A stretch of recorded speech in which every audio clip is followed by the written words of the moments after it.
Vale. Pero vamos a decirlo ya on the record. Hacemos así, ¿vale? Ajá.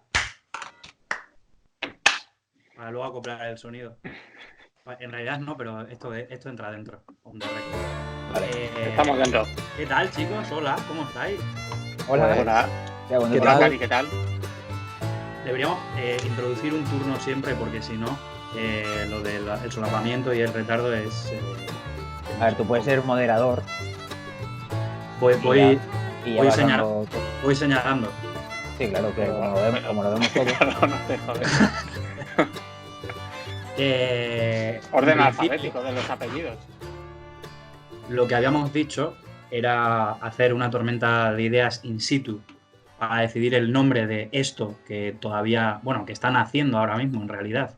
Todavía no ha nacido, pero se asoma ya. Digamos que la vagina, sale pelo de la Que vagina. esto lo va a ver mi madre, coño, me cago en la puta. Pelo de cabeza. Corta. Hay pelo de cabeza por la vagina. Corta. Depende de cómo salga. Tienes que cortar. Entendemos que va a salir bien. Madre del amor hermoso. Entonces, mesino.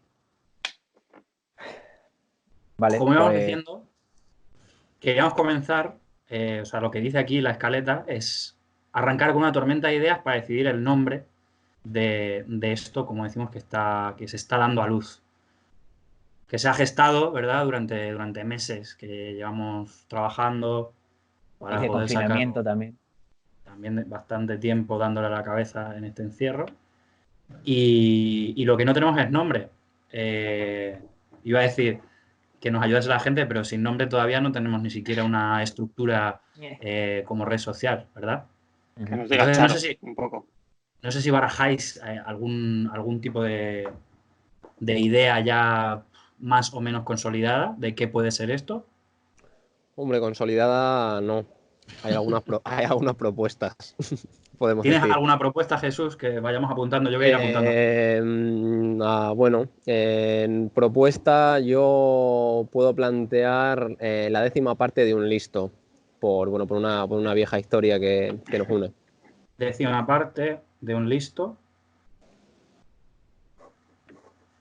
Además, simplificando la fracción, ¿no? Del 10% al décimo, que está muy bien para acotar. Igual es un poco pretencioso y habría que poner la 10ª parte de un tonto, más bien. Porque Lo dejo Yo creo abierto. que eso quedaría mejor. Pongo aquí una... Pues no me disgusta para empezar, ¿eh? La El 10ª tonto parte de por un tonto. ciento. Es un poco... Podría estar El bien. tonto por ciento, muy bueno. 100%. Aunque podría ser también como un programa de una rifa o algo, ¿no? Quizá ya exista tonto por ciento, pero me gusta tonto por ciento. Un concurso de Antena 3, puede ser. Tonto por ciento me ha gustado. Ignacio, ¿tienes algo que decir? no, la verdad que no tenía nada y vamos, después de la aportación de Javier, me quedo mute, porque En qué principio, bien, tonto qué por bien. ciento me A mí, gusta mucho. yo con eso arrancaría ya. No le daría más vueltas. Me quedaría con tonto por ciento. Suficiente. Hay que chequear, ¿eh? Hay que chequear que no exista. Igual. Y sobre todo el tema de redes sociales nos va a tocar poner alguna barra baja por delante o por detrás, porque yo creo que ya habrá algún tonto por ciento por ahí. Pero esto se va a publicar en redes sociales y todo. Habrá que moverlo por redes sociales, ¿no? O sea, esto será... Aquí se prefiere por detrás, ¿no? La barra baja. Por ejemplo, en Science Beach está por detrás. Yo esas cosas no sé cómo Bueno, van. aprovechamos entonces para hacer un poco de promoción de Science Beach, canal maravilloso de divulgación que da voz a jóvenes científicos. Buena taza. Suscribirse. Pues ya veremos de momento. O sea, como esto todavía es una precuela de lo que va a pasar, pues ya diremos dónde. Bueno, una vez que esto se publique ya tendremos redes sociales. O sea, que hablando un poco a priori, pero esto va a ser... no sé, chicos, bienvenidos a Tonto por Ciento. Tonto tú que te quedas. Que te vas fuera. O tonto por cierto. Sí. También, ya todo esto, por supuesto, estamos manejando todavía la arcilla, pero habría que ver con vistas al futuro que si hacemos chistes tan internos, o bien explicarlos o bien no hacerlos, ¿no? Ya, yo pero eso intentaría no hacerlo. lo iremos aprendiendo. Un pequeño, quizá un enlace a un vídeo explicativo, ¿no? Sí, claro. Salimos nosotros explicándolo. Ahora que le metes caña al Premiere, lo puedes poner por ahí abajo un croquis. Exacto. tonto por ciento tiene su explicación, pero no tenemos por qué darla ahora, es decir, de dónde se deriva y de dónde salía también lo de la décima parte de un listo, la Creo- décima parte de un tonto. Creo creo que que eso No tampoco. es, Lo podemos no es decir al final necesario. del vídeo y así la gente se queda enganchada para saber la explicación. Claro, vamos a hacer un Pero- cliffhanging al final del capítulo. Un cliffhanger me parece muy bien, sí.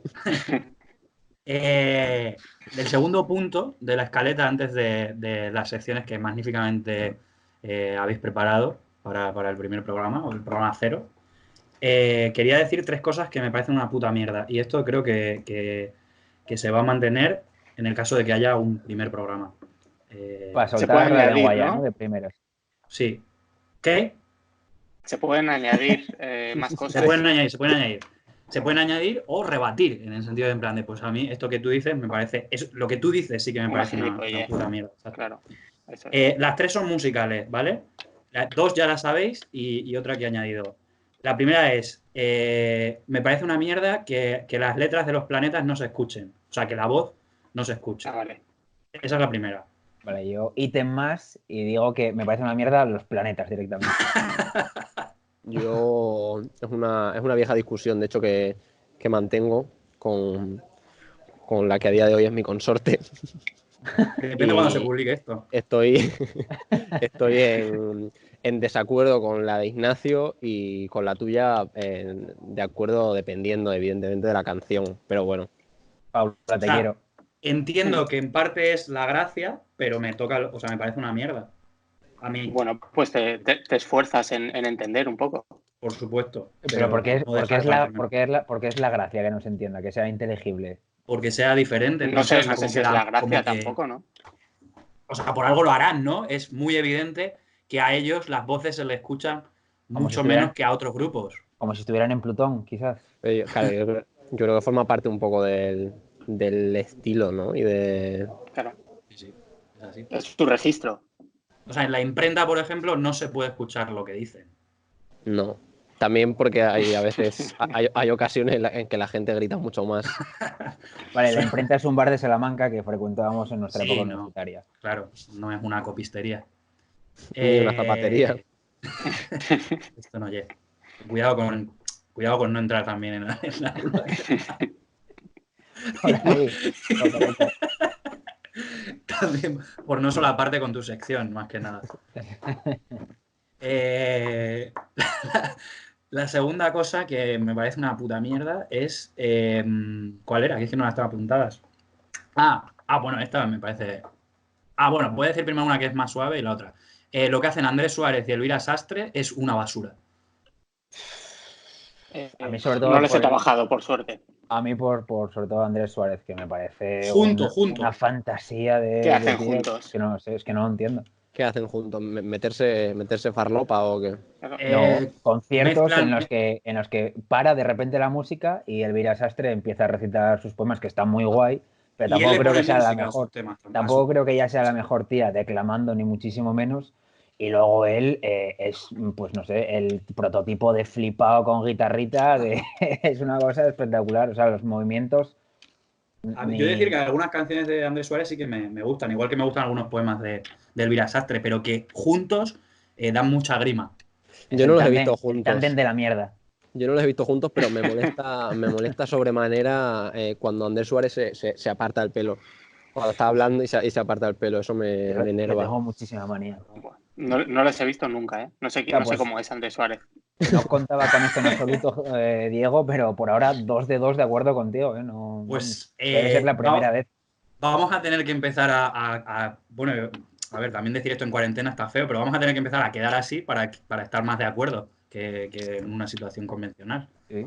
La tercera, a lo mejor ya hiere un poco más sensibilidades. Incluso me da hasta cosa decirlo. Dilo. Me parece que David Bowie se toca los cojones 5 minutos de canción para espabilar en el último minuto.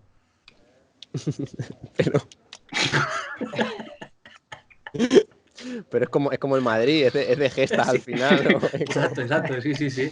El espíritu de Juanito. Hostia. Y ya está. No sé. Yo Vamos, no sé. Bueno, a ver. Pero ¿le das mucha vuelta a lo de David Bowie o qué? Yo ni siquiera estoy de acuerdo con lo que he dicho. O sea, quiero decir, me parece que hay alguna canción puntual que que he dicho, joder, podía gritar un poco más aquí. Y no lo hace porque está tranquilo hasta que deja de estar tranquilo. Pero ya está. Hasta aquí eran las tres cosas que quería decir. yo no he escuchado Están tanto a David sobrevaloradas, ¿no? Bowie. Yo tampoco. Yo, de hecho, una vez fui a un concierto especial cuando falleció, que hicieron aquí en Barcelona, de versiones de David Bowie, y yo iba creyendo que era un fiebre de David Bowie, y me sabía 2 canciones. Así que creo que no puedo opinar al respecto. Sí, yo habré escuchado 3. O sea, que una de las 3 me pareció eso y digo, pues perfecto para arrancar. Pues no sé si queréis añadir algo a la lista o si queréis entrar directamente en las secciones. Javier, que estás muy callado, ¿quieres, no sé? ¿Te ha parecido bien No en sé, es realidad? que no veo sentido mucho a Este las programa. cosas sobrevaloradas, ¿no? A la ¿Qué has vida. dicho? O sea, es que esa sección todavía no la tengo Cosas... clara del todo. No es que estén sobrevaloradas ni nada, es que me Defínelo, parecen defínelo. una mierda.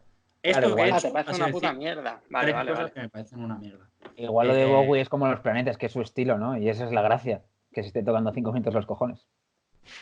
O sea, la idea de Por todo si esto es que acaso. la gente me diga, pues a lo mejor es que tú no tienes ni puta idea. Aparte. Pero pues le ponemos el lazo al segundo punto de la escaleta. Y lo que no hemos hablado previamente off the record y a lo mejor ahora genera algún tipo de, no sé, de discordia que se podría solucionar con un piedra, papel o tijeras es el orden de las intervenciones. No sé si alguien tiene alguna preferencia, si podemos llegar a algún acuerdo o si queréis que la divina fortuna sea quien decida. Yo prefiero, ya que no tengo nada preparado, que hable Jesús Roco el primero. Pues yo no tengo inconveniente. Debo decir que por las temáticas que hemos elegido, que hemos comentado brevemente antes de comenzar el programa, la mía no es trepidante, que digamos, ¿eh? De hecho, puedo incurrir quizás en una práctica algo tediosa, incluso. Pero me entrego a vuestra petición, si queréis. A priori el tema me parece atractivo. Muchas gracias. Muchas gracias, Jesús. Adelante. El corresponsal de prensa. Lorenzo Milá. Vale, bueno, pues en mi caso paso primero a exponer brevemente los motivos por los que lo he elegido. El tema sobre el que voy a hablar viene motivado por una cita de Umberto Eco que leí el otro día, a colación un poco de la situación en la que nos encontramos actualmente por este estado de confinamiento y de alarma.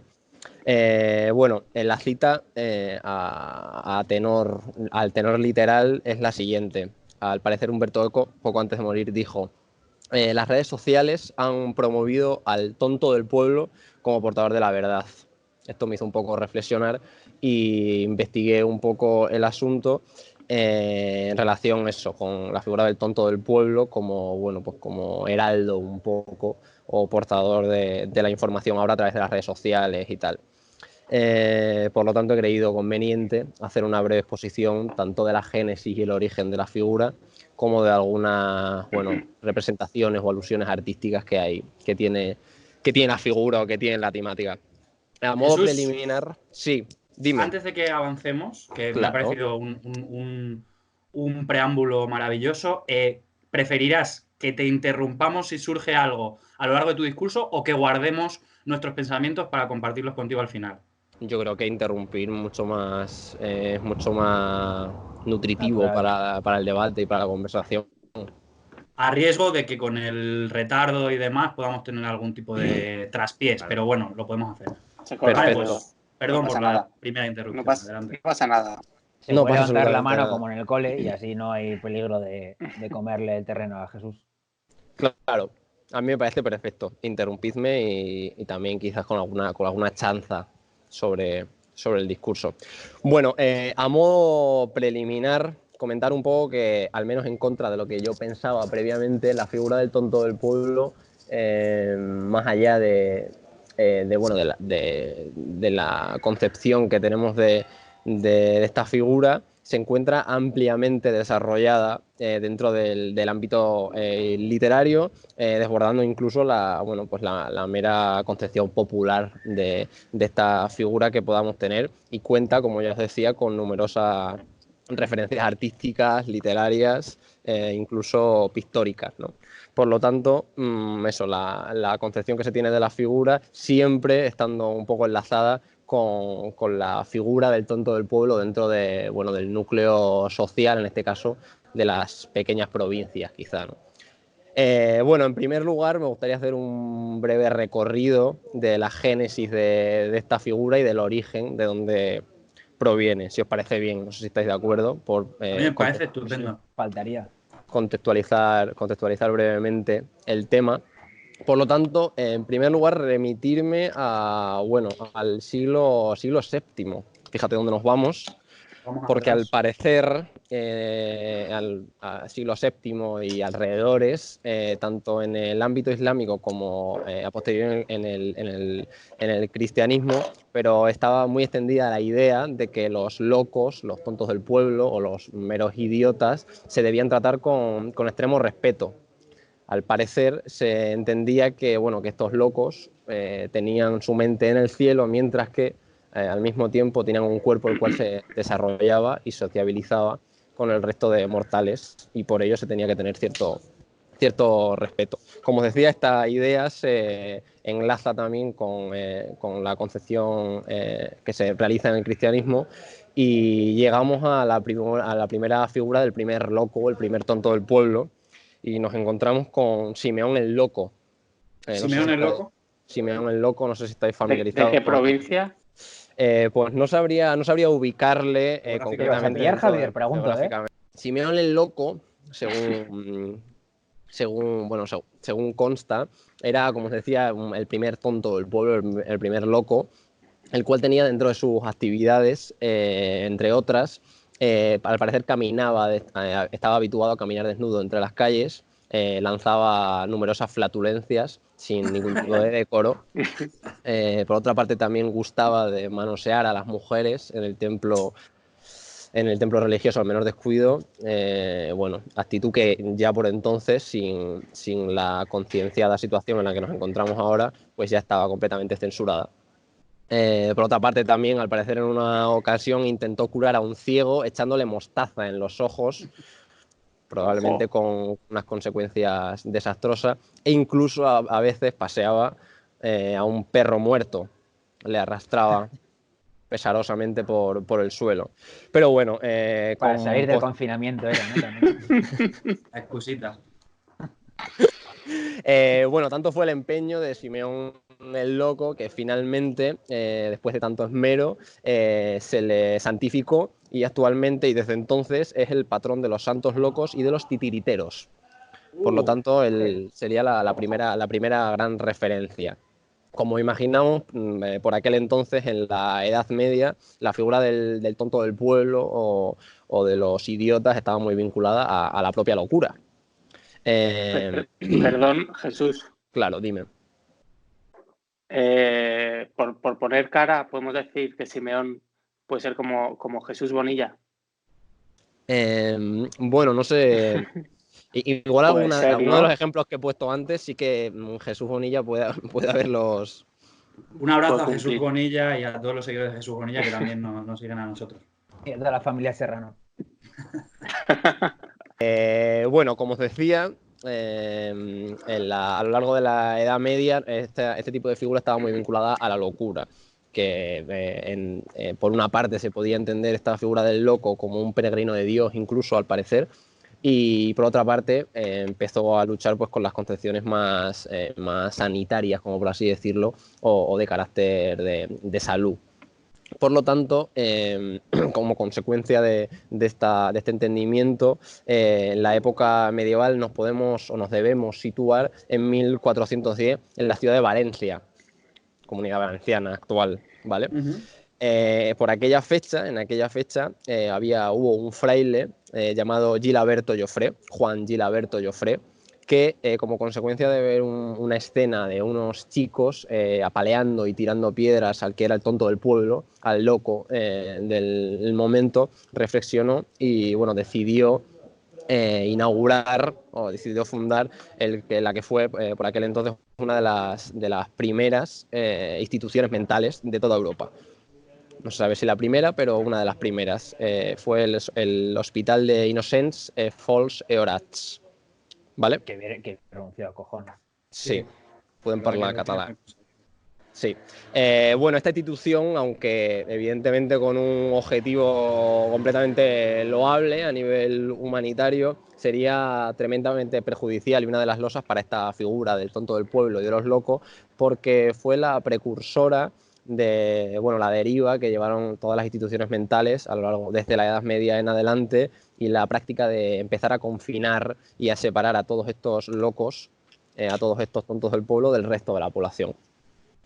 Vale, fundamentalmente se daba en las grandes ciudades, pero bueno, fue ese germen, como comentaba, que está ampliamente detallado en la obra de Foucault, Historia de la locura. Vale.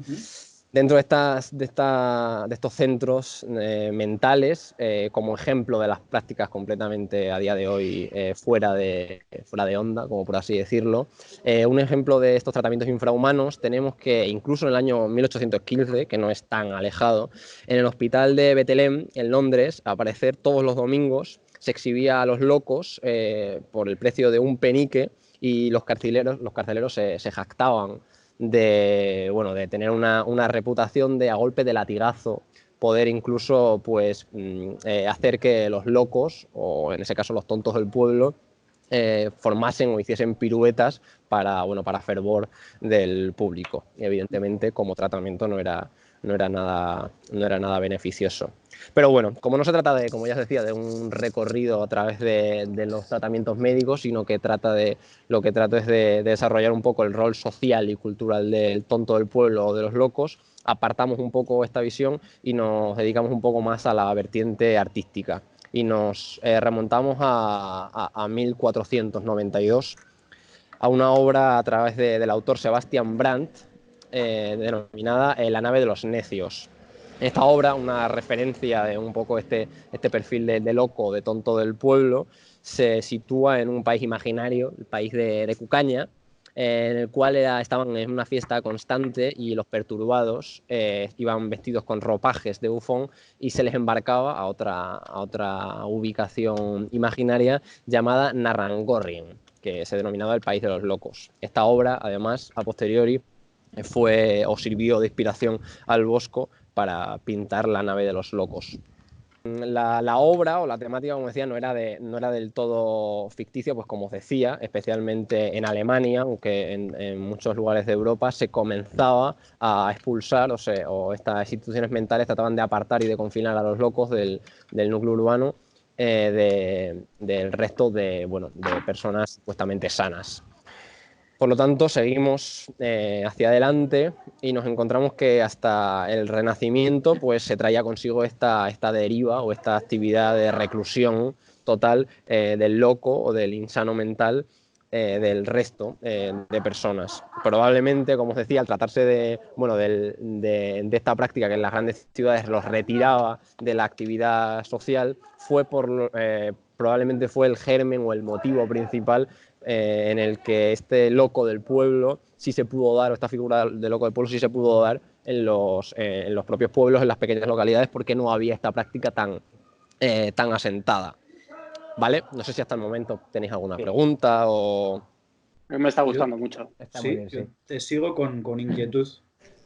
Bueno, ya habiendo asumido esta introducción, esta pequeña génesis, paso a enunciar o a mencionar algunas representaciones artísticas, ¿no?, de esta figura que había cristalizado finalmente en las pequeñas localidades o en los pueblos más que en las ciudades. Como una de las más eminentes representaciones dentro del ámbito literario tenemos un relato de Camilo José Cela, célebre escritor español, premio Nobel de Literatura, como sabemos.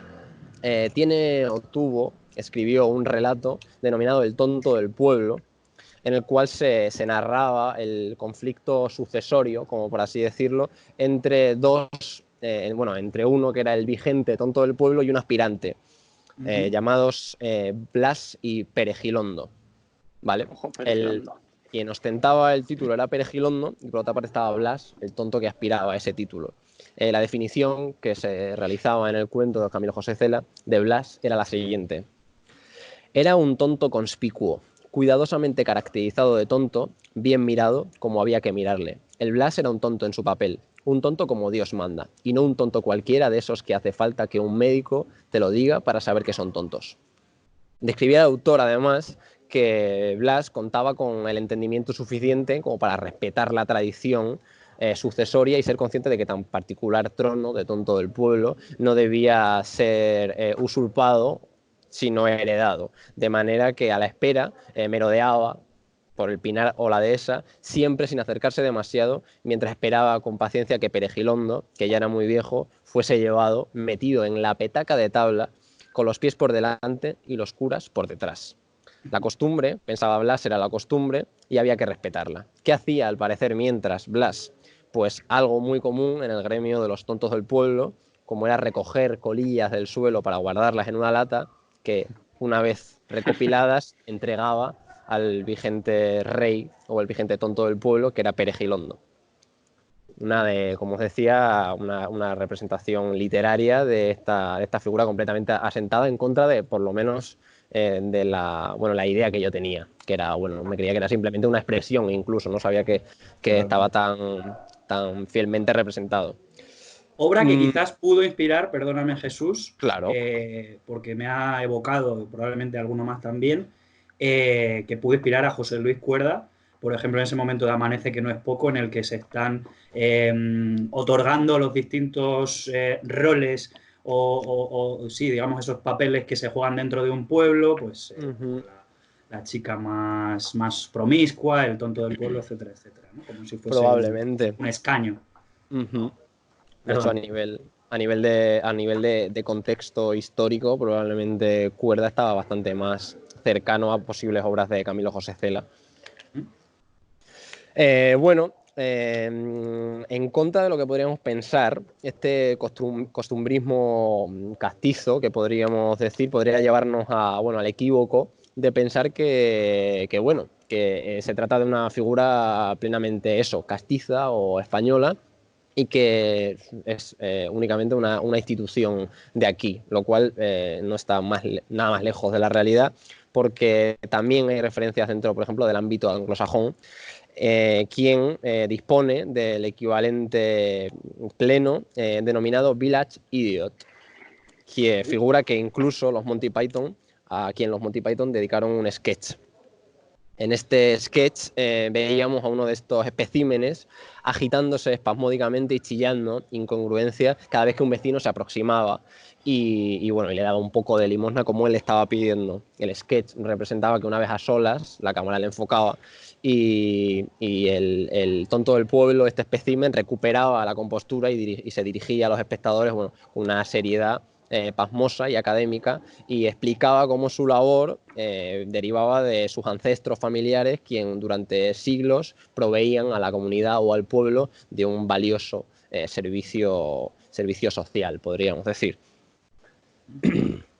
Y en último lugar, por aludir ya la última representación a la que he podido recopilar, tenemos un documental italiano denominado Il Solengo, el cual refiere concretamente también esta figura, como venía diciendo. Se trata de un documental que está conformado por varias entrevistas de habitantes de un pueblo próximo a Roma, llamado Veiano, y se reconstruye la vida, a veces cómica y a veces dramática, de Mario de Marchella, que dentro de las entrevistas y de las anécdotas que se van contando de este personaje, como siempre, se funde un poco o se confunde el mito de la realidad, como pasa muchas veces con estas personas. De él se desgranan infinidad de historias, como por ejemplo cuando te lo encontrabas, él saludaba siempre antes y había veces que lo hacía con alegría si era él el primero en hacerlo, pero que si eras tú, por ejemplo, podía responder incluso bajándose los pantalones y dejando un pestilente regalo o alguna flatulencia, gesto que probablemente sin saberlo recuerda a nuestro ya viejo conocido Simón el Loco, el primer conspicuo tonto del pueblo. Y bueno, por ir finalizando, no tengo mucho más que decir. Simplemente eso, comentar finalmente esta institución lugareña de la que todos los pueblos están dotados, y todos los que tenemos pueblos sabemos que no solo uno, sino varios tontos del pueblo suelen rondar esas pequeñas localidades, y que todos los pueblos no pueden estar sin esta institución. Puede haber incluso que se carezca de alcalde o que se carezca de cualquier otro tipo de figura, pero que el tonto siempre está ahí. Por lo tanto, verdad o leyenda, la presencia de esta figura se viene replicando infinitamente, y se trata de una fuente inagotable de anécdotas con las que, bueno, el engranaje social de los pueblos se ve convenientemente hidratado o engrasado para rellenar probablemente los huecos que en los pueblos y de la ausencia de acontecimientos suelen estar dotados. Y hasta aquí mi pequeño recorrido, mi pequeña intervención de hoy. No sé si os ha parecido. Pues muy interesante, al menos. Excelente.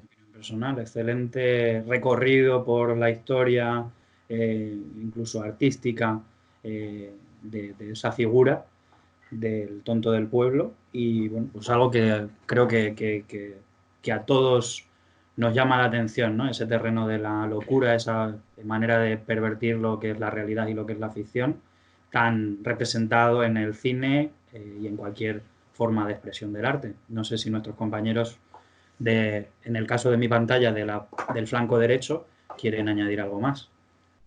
A mí me gusta mucho lo de que luchen por el puesto de tonto del pueblo como si fuese una oposición o ser el macho alfa de una manada. Y quería preguntarte, no sé si lo aclaraste o se me perdió igual entre tanto texto. Ese título, o sea, ¿te lo ganabas a propio pulso o era algo vale, eso claro. O sea, no era algo que se le daba, como decían los Monty Python, ¿no?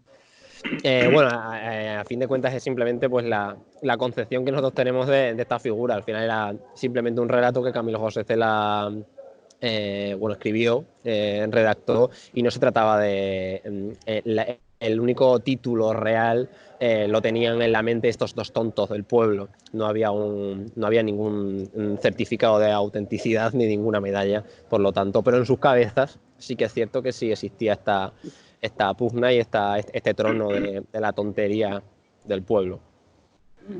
Me mola. Javier. Lo único que parece que empeoramos, ¿no? Porque antes había uno por pueblo y ahora se cuentan por millones. Bueno, yo creo que no suele haber solo uno, ¿eh? Por lo menos en lo que a mí respecta como tonto del mío. Por eso te digo que empeoramos, que antes era uno. Pugnas con varios. Daos cuenta que incluso ya no en los pueblos, sino en ciudades grandes como puede ser la capital de un país, el tonto del pueblo puede llegar a ser el alcalde. Sí, y a veces que además que incluso el presidente del propio país, a veces. Que la casualidad. Un saludo a todos de cualquier afiliación política. Y a la familia de Serrano. Y a Jesús Bonilla. Otra vez. Pobre Jesús Bonilla, la que se ha llevado.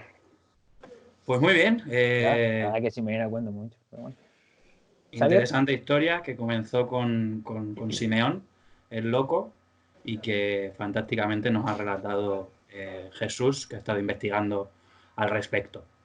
¿Quién es el último tonto del pueblo famoso? Aplauso de Jesús. El último tonto del pueblo así famoso. Hombre, yo creo que ahora mismo y con callejeros y con APM, bueno, claro. Creo que hay un serial de tontos del pueblo bastante extenso, ¿eh? Yo creo que Álvaro Ojeda debe regentar ahora el título. Sí. Pues seguro. Muy bien. Qué follón. Ruido de ambiente. El público está entusiasmado con tu historia. Muy bien. Vale, pues dale, Pepe. Javier. Javier, ¿quieres Si intervenir? quieres. Es que no intervenía en qué sentido. No he preparado nada. Me refiero. Pues, Es para intervenir sobre Jesús Rocco. Es para si O quieres para añadir continuar. algo en este momento, algo, en sí. este interludio. No, de Pues, momento no se me ha ocurrido nada. pues te pongo el negativo entonces y a tomar Sí, por culo. Bueno, con lo de Jesús Bonilla ya te has lucido. Verás la que nos va a caer. Muy bien, Vale. pues no sé si Ignacio quiere recoger el testigo que ha dejado Jesús, el Sigo yo porque micrófono. tengo, vamos, entiendo que tu parte va a ser la mejor, más preparada. Fíjate, la de... No bueno, comparto Jesús, esa muy opinión, bien, pero vamos. gracias. No, De estoy casi momento la seguro. mejor, sin duda. Entonces, yo lo que hice fue, me imprimí unos folios que me recordó un poco la carrera por tanto por la extensión, porque son 3 folios, y por la preparación, que va así un poco cogido con pinzas. Entonces, si me veis mirar mucho para abajo es porque estoy leyendo directamente, Bueno, que no me quiero perder ningún dato esto es radio, es de podcast. todo lo que os quiero. Sí, exactamente. Pero bueno, como ahí también... ¿De qué nos vas a hablar, Ignacio? Sí, presenta Vale. tu tema. Sí, sí, por supuesto, con eso iba a empezar. El título es Hombre, Sir incluso si Ernest puedes Shackleton. presentarte Perdón, tú, sí perdón. puede ser. No, es que Si yo te puedes presentar también. voy directamente. Voy directamente. Hola, tengo 29 años, soy de Gijón. Por poco Bueno, tiempo. yo os voy a hablar de Sir Ernest Shackleton y su expedición en el Endurance. Ernest Henry Shackleton, porque lo de ser, claro, viene a posteriori, no naces ya siendo. ¿El ser se nace o se hace? Se hace. Se No hay, nace. no hay bebés sers. No, Se te, les otorga. te lo concede a la reina por méritos, a lo largo en cualquiera sea tu ámbito. Bueno, pues este señor nace en Kilkenny, Irlanda, en 1874, pero bueno, ya a una edad muy temprana se traslada a Londres junto a toda su familia y allí comienza una educación corta, porque a los 16 años ya deja el instituto o lo que sea en aquel momento, pero ya desde muy temprano desarrolló una lectura o un amor por la lectura voraz. Devoraba libros y era una cosa que a él le llenaba mucho y que a posteriori hizo que sus ganas de aventura fueran creciendo año tras año. Entonces, como con 16 años, como bien os digo, salió de la escuela y se echó a la mar con el permiso de sus padres y nada, consiguió, bueno, las opciones que tenía era o inscribirse en la Real Armada, que por pasta pues fue imposible, pero sí lo que consiguió fue meterse como grumete en un velero que le llevó a conocer los rincones de todo el planeta y a aprender pues tanto el oficio como a de relacionarse con tipos de todo tipo y condición. Y bueno, Grumete, esto... por introducir algo, Sí. ¿Grumete no lleva asociada siempre una sinestesia del color amarillo por la chaqueta amarilla? Solo me pasa a mí. A mí me recuerda como un grumo pequeñito. Capitán Pescanova. Exacto. Es que Pues no podía decir la marca. es verdad que no pagaron nada. Aquí sí que se puede, sí. Perdón, Pues, adelante, Ignacio. no, faltaría. Vale, pues entonces nada, esto duró 4 años, esta expedición, y luego llegó a tierra y dijo, joder, esto me gusta, y nada, pues empezó a preparar el B1, el B2 y el Advance de lo que es la Marina, y hasta convertirse en capitán, aunque, ojo, él en LinkedIn aparece como explorador, o sea, su profesión es esa, directamente.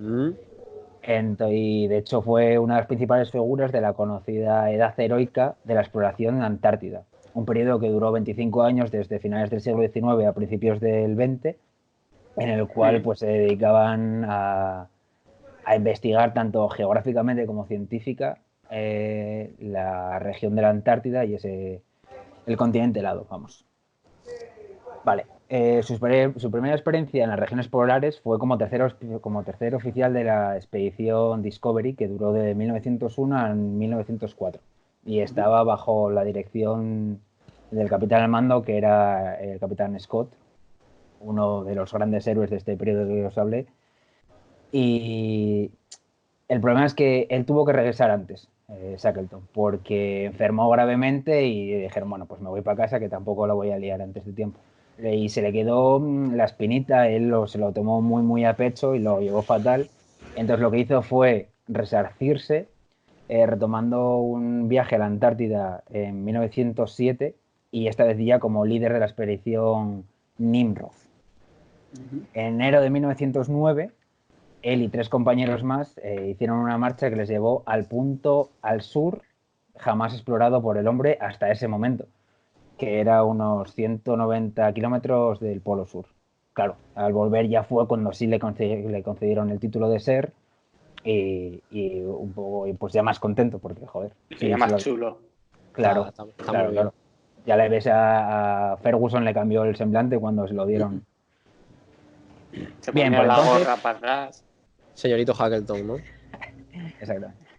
Bueno, por aquel entonces había algo parecido a lo que nosotros conocemos de la Guerra Fría, que era la carrera espacial por quién llegaba primero a la Luna o conquistar el espacio, ¿En qué etcétera. momento, perdón, en qué momento estamos? Principio, ¿Qué año? Principios del sí, 1909 fue cuando regresó de esta expedición. Y la observación- Ya Yo se estoy- le invistió como ser. Exactamente. Vale, pues como os decía, estaban en medio de una guerra fría, pero que en este caso los participantes eran, sobre todo, era más a nivel internacional, pero los puntas de lanza eran Holanda y Reino Unido. Y el objetivo, en vez de alcanzar la Luna, pues era el Polo Sur. Finalmente ganó la naranja mecánica con un tal Roald Amundsen al cargo. Con Rijkaard. No, Amundsen, perdón. A ver, perdona, Entonces Shackleton centró su atención en llegar a la Antártida y cruzar de punta a punta atravesando el Polo Sur, ya que lo de llegar al Polo Sur ya había sido completado por los naranjitos. Entonces, llevó a cabo los preparativos para una expedición que acabaría llamándose Expedición Imperial Transatlántica, que ya tiene un nombre muy grandilocuente, y que les llevaría de 1914 a 1917. Bueno, ya por las fechas, sí, ya por las fechas. Toda la guerra por ahí, el puto ser, ¿no? Exactamente, justo iba a decir que ya por las fechas podéis Vaya deducir que la captación de fondos no fue nada sencilla, porque Reino Unido se estaba inmersa hasta las cejas en la primera gran guerra mundial. Y bueno, había un montón de gastos que sufragar y echar de mano de las arcas del Estado, tan nombradas, ¿verdad? Y no le dejó mucha guita para el pobre Shackleton, que tuvo que hacer gala de toda su labia y relaciones públicas, o dotes de relaciones públicas, para conseguir financiación de empresas, de medios de comunicación. Bueno, se montó un buen pitote. Pero, por una parte pasaba eso, y era que decía, joder, pues igual no tengo pasta, pero también puede ser que yo estoy en una edad bastante buena, tendría unos 35 años por este momento, y dice, igual me llaman a filas y la liamos, porque yo estoy justo en el punto de mi carrera que si voy, igual no vuelvo porque me matan directamente, o vuelvo pero tocado, en plan mutilado, con consecuencias psiquiátricas, o yo qué sé, y que tampoco hace falta ser un All Black de medio melee para ir al Polo Sur, pero bueno, en buena forma sí que tienes que estar en principio, con lo cual... Habría que entrenar. Exactamente, un poquito de historia sí que te... Entonces, bueno, tras un par de sustos y de retrasos, al fin consiguieron que el 3 de agosto de 1914, 2 barcos, el Endurance, que es el que llevaba el equipo principal, y el Aurora, que es el que transportaría al equipo de apoyo, que iría al otro lado de la Antártida y que iría poniendo de manera escalonada puntos de abastecimiento de agua y comida para que la expedición consiguiera llegar al otro lado sin tampoco ir cargando con excesivo equipaje. Esto ayudaría, en caso de completarse, a Shackleton a hacer la travesía de más de 2.900 kilómetros que separan una punta de la otra. ¿En nudos cuántos son? No, porque estamos 34.000. hablando de... No, esto ya sería andando, porque esto ya es en hielo, entonces nudos no al lugar, en tierra firme. No hace la lazada bien. En hielo firme en este caso. Tengo entendido que fueron muy graciosas las entrevistas porque el tío al parecer tenía la convicción de que el carácter y el temperamento de la gente que le acompañaba en el barco eran tan importantes como las funciones que fueran a realizar dentro de él, y de hecho llegó a preguntar a físicos que iban a ir con él que si eran capaces de cantar o simplemente con el aspecto, y después de una brevísima entrevista decirles que sí, que para adelante, que se enrolaban con él. Al final seleccionó un equipo de 56 personas, 28 por barco, Y el trayecto comenzó, pues bueno, primero hasta Argentina, donde hicieron repostaje, la verdad. Estuvieron ahí un par de semanitas de decir, bueno, venga, va, aclimatándonos un poco al tiempo. Y luego ya sí que tomaron rumbo hacia el Polo Sur.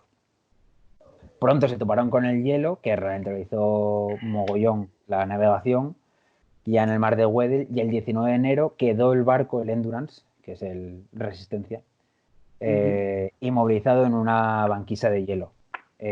Claro, en ese momento la Se cosa, bajó Shackleton, me cago en Dios. joder, ahí pues un Cabreado como una mona.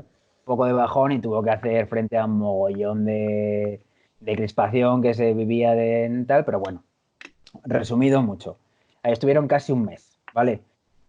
Sabiendo si se quedaban en el barco y tal, pero claro, el hielo, al ir haciendo presión, iba inclinando el barco hasta que hubo un momento que dijeron, bueno, pues bajamos fuera, nos quedamos aquí al lado y montaron un campamento hibernal temporal, en el cual pues jugaban a fútbol, que aparecía, según lo que tengo leído, había gente que sí que tenía bastante buen toque, La entrenaban tocaba a Shackleton. rodillas. Sí, Shackleton no tanto, pero sí que había un par de ellos, sobre todo de Gales, porque claro, comprendía gente de todo Reino Unido, que te tenían bastante, debía ser, Shackleton era jugador o entrenador, era entrenador, era como, sí, iba a decir como del como peso, pero Seedorf al final, un poco todo. como Roberto Carlos cuando se fue a Qatar. Balón rojo, entiendo. Para... ¿Perdón? Ah, claro, Balón claro, claro. rojo. En nieve, tú me dirás. Varón rojo. Claro, claro. Vale, pues se dedicaron a eso y un poquitín. Shackleton también hacía gala de decir, bueno, pues recondicionamos mi camarote para hacer una especie de salón comunal en el cual pues jugaban a la pocha, hacían un poco de conciertito, A te pin llevaban, pájaro. claro, un poquito de al Se, Rumicub y demás. se cantaba bastante también. Se cantaba. Le pegaban al piste bien, la verdad. Otra cosa no, pero ahí en alta mar tú me dirás. Lo que pasa es que Shackleton, pues eso, a pesar de que estuviera en una situación tan desfavorable, seguía teniendo en su cabeza una creencia incomprensible, la verdad, porque aquello remontase. Y entonces estuvieron hasta octubre, en el cual, pues de vez en cuando veían un mar que se formaba entre placas de hielo e intentaban hacer canales de un lado a otro para que avanzara el barco, pero bueno, que va, eso era imposible. Y de hecho estaban metidos en una placa de hielo que la deriva los iba arrastrando 400 kilómetros al norte y llegaron a estar al final. Tía. Sí, sí, o sea, se complicó bastante la cosa. Entonces, vamos por aquí. El 19 de febrero, no, perdón, ya en octubre, mejor dicho, porque esto fue en febrero de tal, ya en octubre el Endurance dejó de hacer honor a su nombre y empezó a hacer aguas. Con lo cual, poco a Hombre, ya poco, era hora.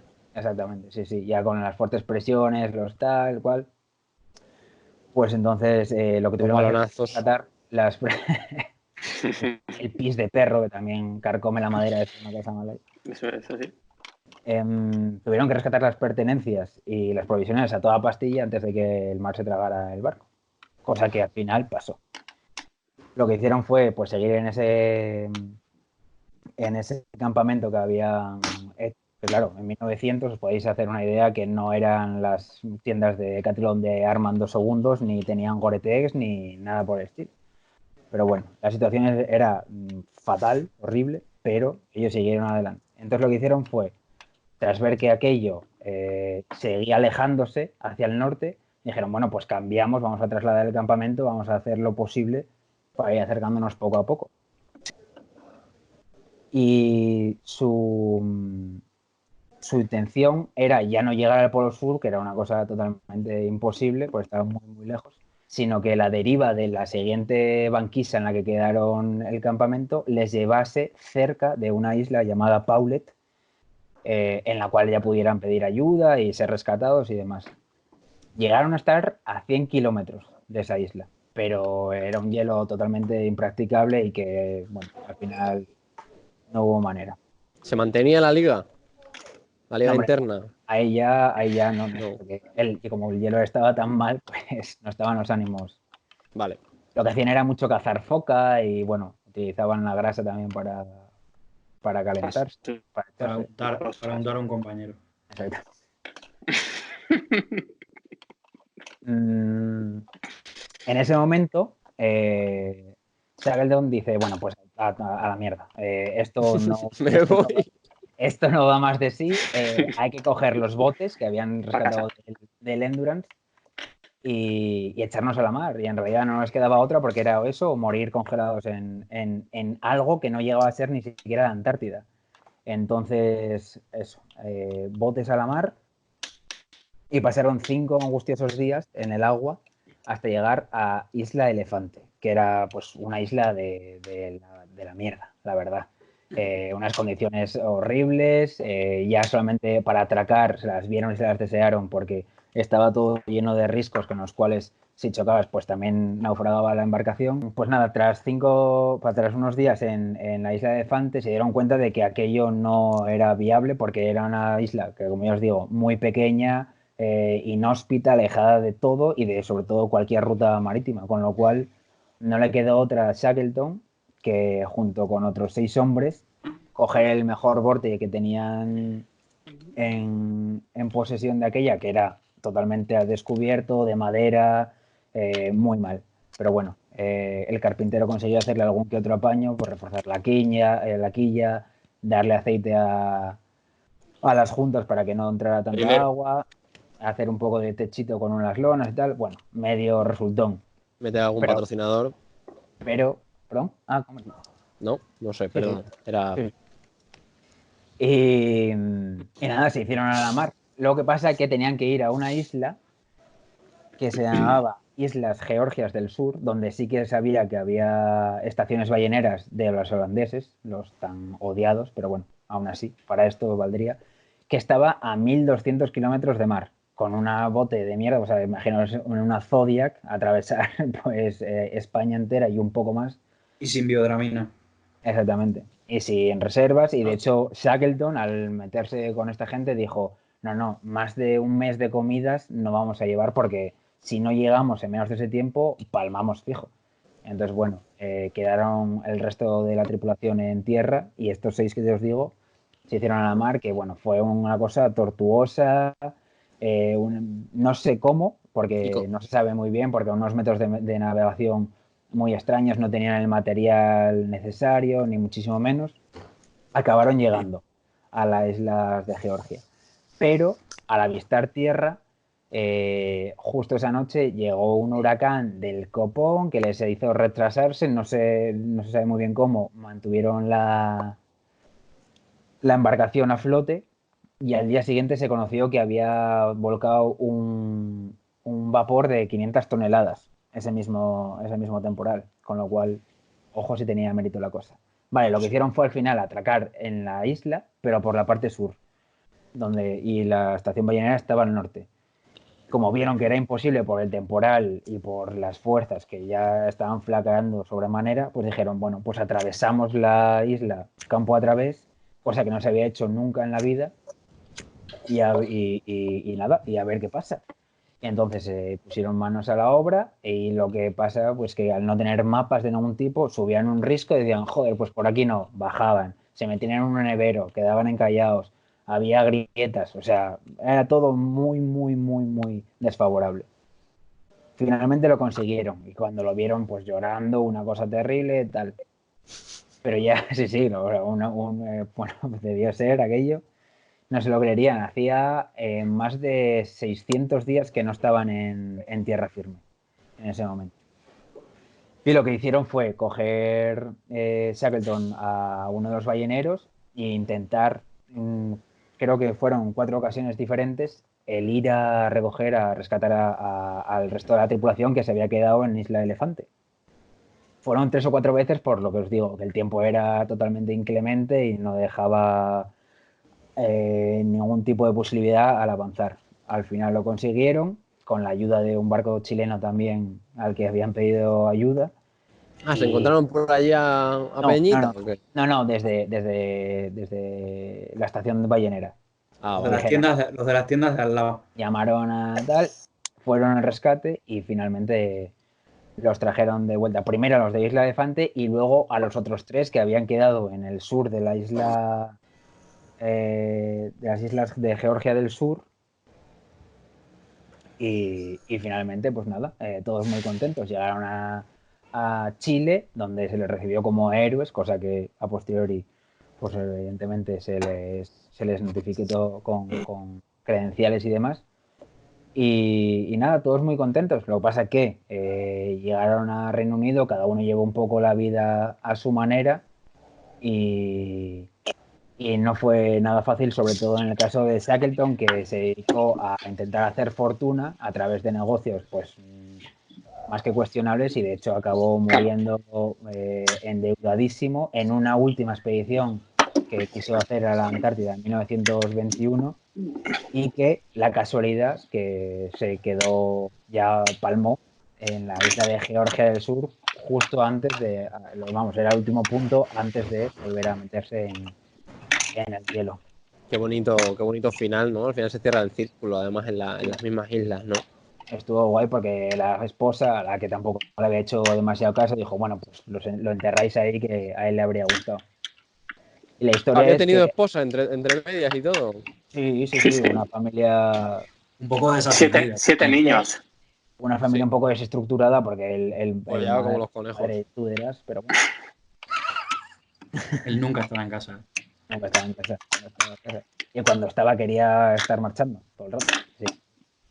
No tenía la cabeza, o sea, no se puede estar En misa y repicando. replicando. Exacto. No, sí, totalmente.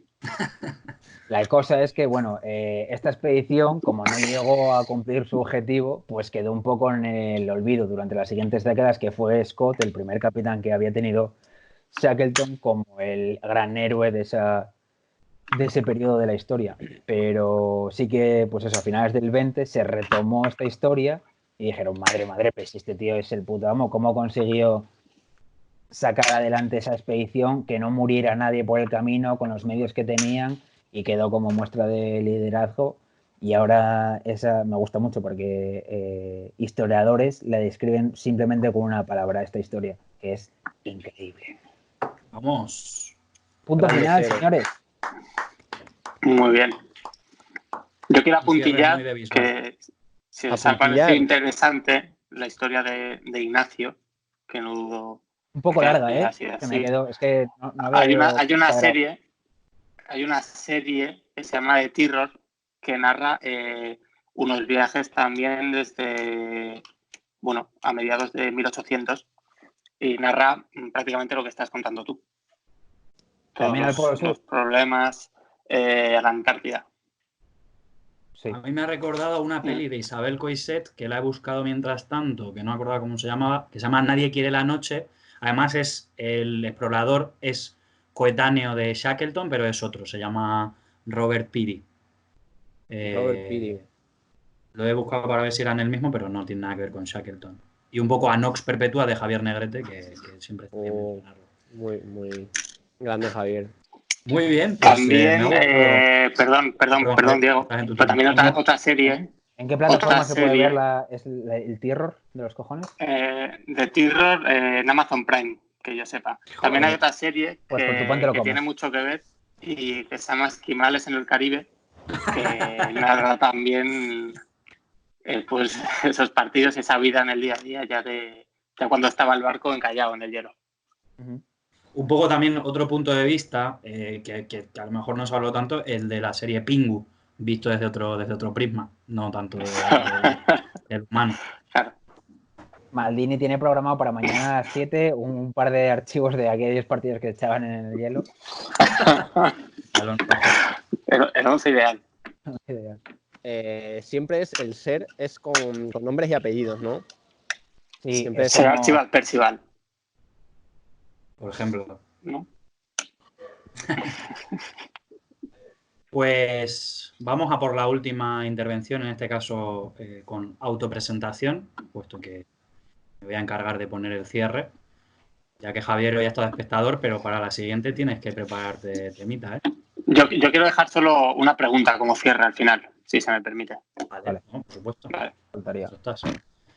Entonces, para presentar, bueno, el tema que he escogido para el día de hoy es un poco un homenaje, porque la semana pasada, tristemente, nos dejaba pues uno de los más grandes de la no solo del cómic, de la bande dessinée, sino de la literatura universal, como era el ilustrador Albert Uderzo.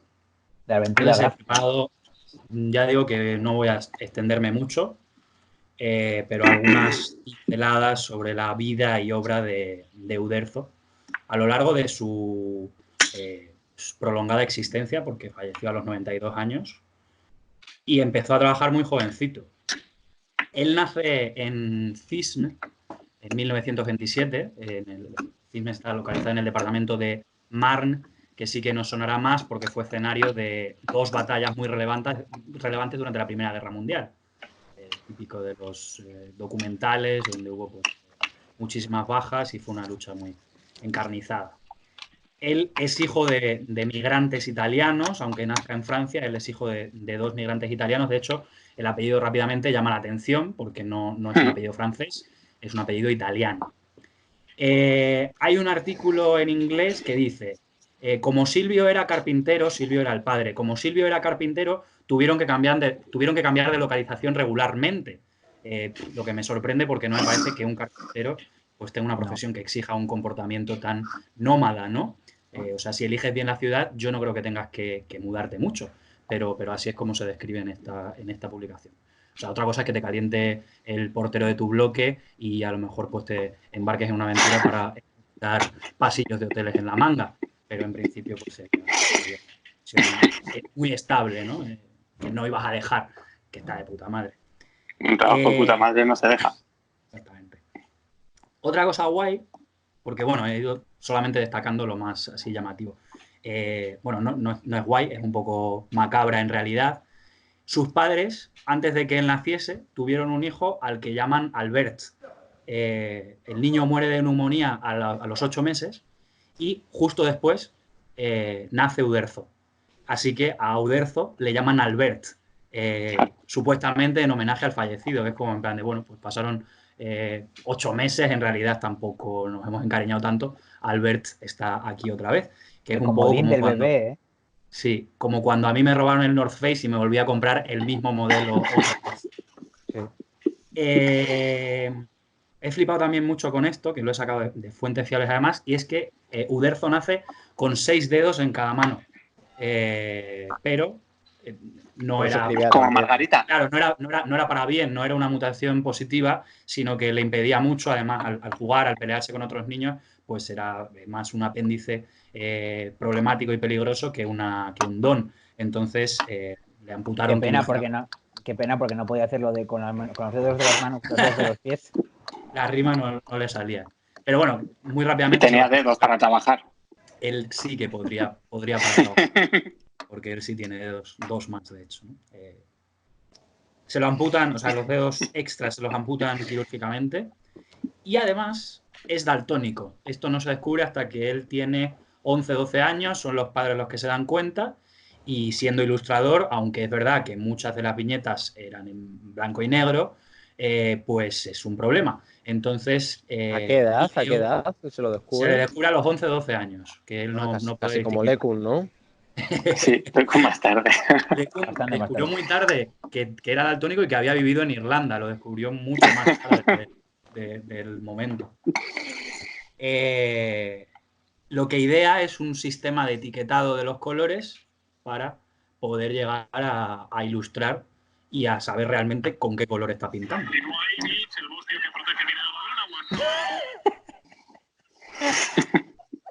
Creo que hay un chico en el fondo de la clase que creo que no está muy atento. Es una falta de respeto a una persona fallecida. Es que he oído del bosque. Que han dicho, métete rápido a este enlace. Y es un puto partido de fútbol, que da igual. Pero ha dicho algo de Del Bosque. Yo no, ¿eh? No, el narrador. Claro. No sé, es un Burgos Atlético de Madrid de segunda división. Y no está Del Bosque. Está ahora jugando de bloque. Eso, no sé. Perdón, ¿eh? Nada. No, faltaría. Nos habíamos quedado en la doble nacionalidad de Lecumberri. El lado de nacionalidad de Lecumberri. Eso hay que cortarlo también porque no se pueden bromas internas. Pero se explicará. A mí esta, pues bueno. No, habrá que preguntarle adjuntamos a un cariñoso saludo a Lecumberri y ya está. Claro. Y como personal sanitario es casi de ámbito público ahora mismo, Sí. se puede comentar. Dicho todo esto, tras la Segunda Guerra Mundial, ya con un Uderzo jovencito pero crecidito y superados esos problemas físicos que tenía, empieza a crear personajes con un éxito relativo en París. Luego pondremos fotos en postproducción. Lo primero que hace es ilustrar un cómic llamado Flaubert, pero el primer personaje propio suyo de Uderzo se llama Flopnac, que es un antiguo soldado que tiene una sola pierna, pero que es muy listo y siempre se sale con la suya, ¿no? Pues, también un personaje que tiene problemas físicos, es su primer alter ego, ¿no? Él realiza varios cómics para la revista OK, supongo que esa será la pronunciación en francés, a finales de la década de los 40. Es decir, él, si no me fallan las cuentas, en 1950 él tiene 23 años y ya es una persona que se está ganando la vida y con cierto éxito en el París de la época. Justo en 1950 él se encuentra dibujando Capitán Marvel Jr.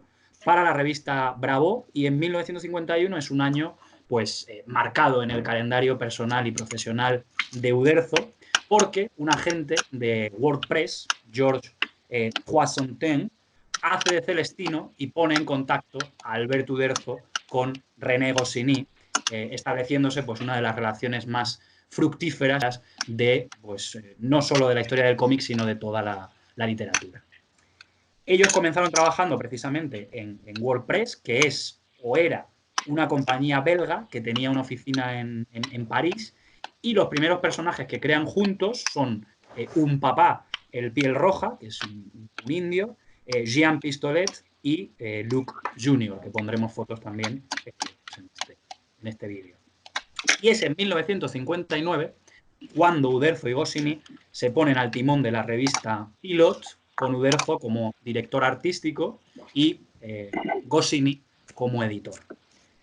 Justo en ese año en el que ellos, en el que surge esta revista Pilot y ellos adquieren puestos importantes, 10 años antes de que el hombre pise la luna, aparece Asterix el Galo, pues naciendo también y pisando muy fuerte en Pilots.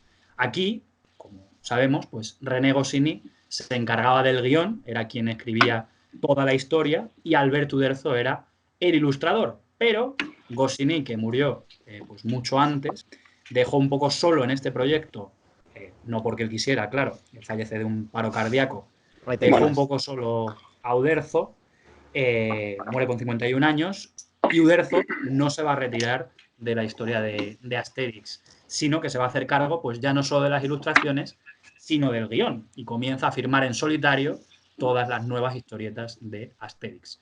No sabremos qué habría pasado al revés, es decir, si el que se perdiese por el camino fuese el ilustrador, si el guionista iba a ser capaz de seguir con la historia, pero en el sentido contrario, pues por suerte los cómics de Asterix sobrevivieron a Goscinny y pervivieron durante muchos años más. No sé si Ignacio quiere ayudarnos a comentar algo acerca de los nombres de Asterix y Obelix, que todos tienen pues algún sentido. Sí, bueno, nada, lo comentamos esta semana que leí y me hizo mucha gracia que eso, que todos los nombres de los personajes de esta dupla magnífica tienen un porqué. Puede ser más gracioso o no, pero bueno, por ejemplo, Asterix viene de asterisco, Obelix es de obelisco, que al parecer también es algún tipo de signo de puntuación.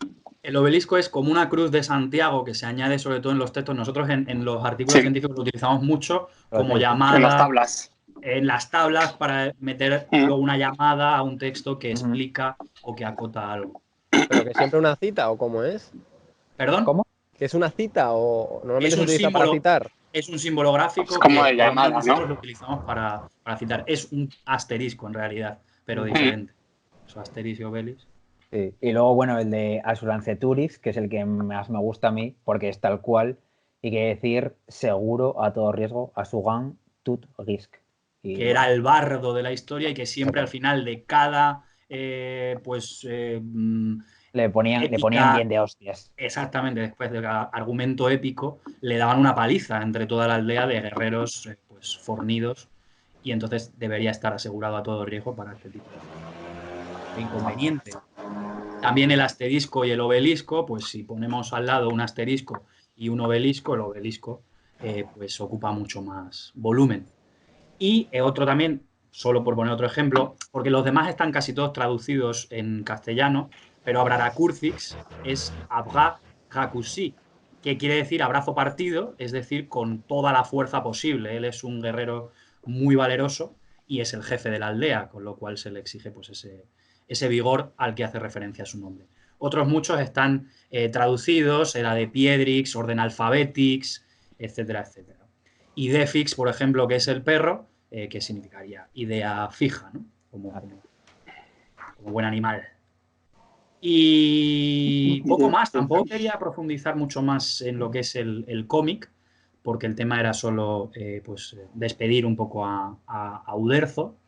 Por lanzar algún dato, y ya digo, por ir cerrando, el cómic ha sido traducido a 107 idiomas diferentes, hay más de 1.460 ediciones publicadas, y algo que se ha comentado recientemente es que Asterix y Obelix vencieron en una historieta al coronavirus, que no había salido en toda la charla, y aquí va a salir. En la historieta Asterix en Italia, precisamente, casualidad, en una carrera de cuadrigas se enfrentan a un personaje enmascarado que responde al nombre de Coronavirus, y justo antes de la meta, pues la cuadriga de Coronavirus sufre un accidente y el triunfo es, una vez más, para los galos. Al final, cuando Coronavirus se desenmascara, no es otro que Julio César, que bueno, pues el emperador en los cómics siempre tenía esa rivalidad, o representaba esa rivalidad entre Roma y la irreductible aldea gala. Y volviendo al tema del coronavirus, y ya como cierre final, aclarar que el reciente fallecimiento de Albert Uderzo, como decíamos, a los 92 años, parece no tener nada que ver con la COVID-19. Fue un ataque al corazón, según declaró su yerno, y nos dejaría pues, el pasado 24 de marzo en su vivienda habitual en Neuilly-sur-Seine, así que desde aquí pues nuestro más cariñoso homenaje. Sentido pésame. Sentido pésame a la familia, y descanse en paz pues uno de los grandes sin duda del cómic de todos los tiempos. Grande Uderzo.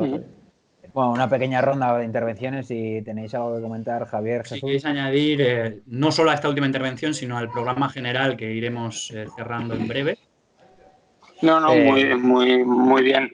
Yo quería solo dejar una pregunta al aire, ahora que estamos en tiempo de reflexión, de poder conocernos un poco más. Me gustaría, no sé, dejar un acertijo, que es el siguiente. ¿Qué puede más, la pluma o la espada?